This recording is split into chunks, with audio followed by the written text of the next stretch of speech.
cocktail at home. We're gonna have the recipe on our website right after the show. We're gonna head over for some extra ideas for the party. Let's go over here. Let's head on over, everybody. Okay, so maybe you're not going to be watching the race in person. Maybe you're going to throw a party. And so we decided, you know what? Why don't you have an event at your home? And who better to invite back than Rebecca Wise, an amazing event planner. Welcome back to the show. Thank you. Look at these hats. And yours.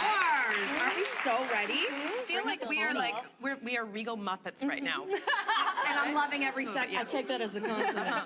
Okay, so a theme party is a great way to start. So talk to us about the theming here. So with the Queen's Plate, we obviously wanted to do a regal garden party, and as you can see, that's what we have here today. We chose a palette using powder blue, coral, peach, white, and gold accents. Beautiful. So keeping with that regal theme, we have the gold-rimmed wine glasses, we've got the vintage china, the vintage teacups, and the gold flatware as well to keep everything really decadent. Beautiful. And then for the garden aspect, we obviously are working with garlands today. I am obsessed with garlands lately. They are so versatile, and this one you can see runs right down the length of the entire table and then curls down the edges.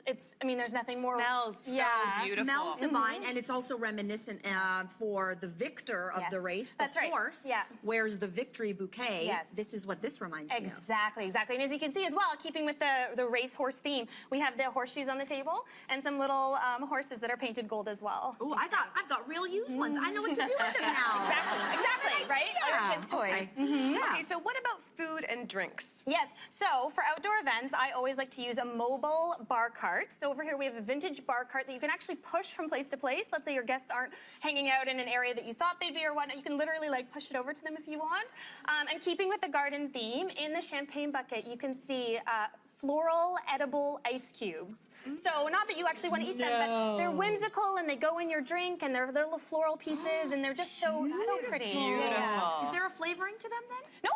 You don't taste anything. Nope, not at all. Nope. Great idea. Just little edible flowers placed in ice cubes. That's so classy. Okay, so let's talk about these cakes. Do they have fascinators right on them? They have gold fascinators. Are these edible? Everything's edible from the cake department, from the baker. And these are mini cakes, that's what they're called, and they go on every person's place setting. If you want to do them this large, you can also get even more petite ones. And they obviously play into the theme, not only with the color, but with the fascinators as well. Brilliant. And we have a very large 3-tier cake over here as well. And most people know this, but maybe not everybody, that cakes like this aren't just for weddings. So if you're throwing a big event like this, if you're having people over to your house, get a big cake. People love it. It's a showcase piece. It says, look at me, I'm the sweet table. Look at me, I'm the dessert. You know, people go nuts over them. Wow, beautiful. It really is. So let's talk about something that I don't necessarily think of when throwing a party, and that's signage. Yes, signage is so important. So if you've got a lot of different things happening at your event, if you've got people going from point A to point B, if they're outdoors, if they're by the bar, if they want to go in and watch the race itself, whatever it may be, they need to know where they're going. So instead of having some kind of ugly sandwich board, get something beautiful. Wow. Make it a decor piece. Make it functional, but also stunning. And here we've got this gorgeous chalkboard piece in a vintage gold frame. And again, we use the garlands as well on top and just really emphasize that signage doesn't just have to be functional. It really is not. And now, can we get back to where we started, is these amazing fascinators, which, of course, any opportunity to wear one to bed, to the grocery store. I wish we lived in that kind of culture. But really integral to any horse racing party. You don't have to be at the Royal Ascot in the UK. It can be the Queen's Plate. Talk to us about these. People are always looking for an excuse to dress up, and this is really the one time a year where bigger is better. It's a rule of thumb with the Queen's Plate. If you're going to go for a fascinator or a hat, go big, go crazy, go colorful, don't hold back, right?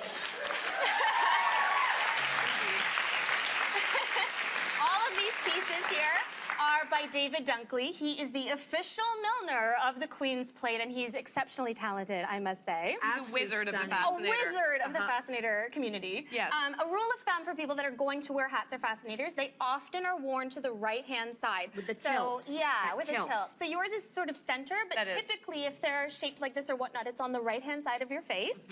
And bigger is better. Go obviously with something that's going to match your wardrobe, but the ladies, we already know that. Yeah, we do. We do. Obviously, and again, bigger is better, like go big or go home. That's right. Go big or go home. Good advice for anything. Yes. And there's men's hats. Don't forget the men's hats. We've got one over on the bar cart. David has a beautiful line of men's hats, and they come with little bow ties. Make your husband or your boyfriend wear one. There, yes, bring that back. Rebecca, thank you so much for these incredible Pebble tips. And of course, make sure you share photos of your Queen's Plate viewing parties by using the hashtag QP15, and catch the 156th running of the Queen's Plate on Sunday, July 5th on TSN 1. Coverage begins at 4:30 Eastern, and we'll be right back.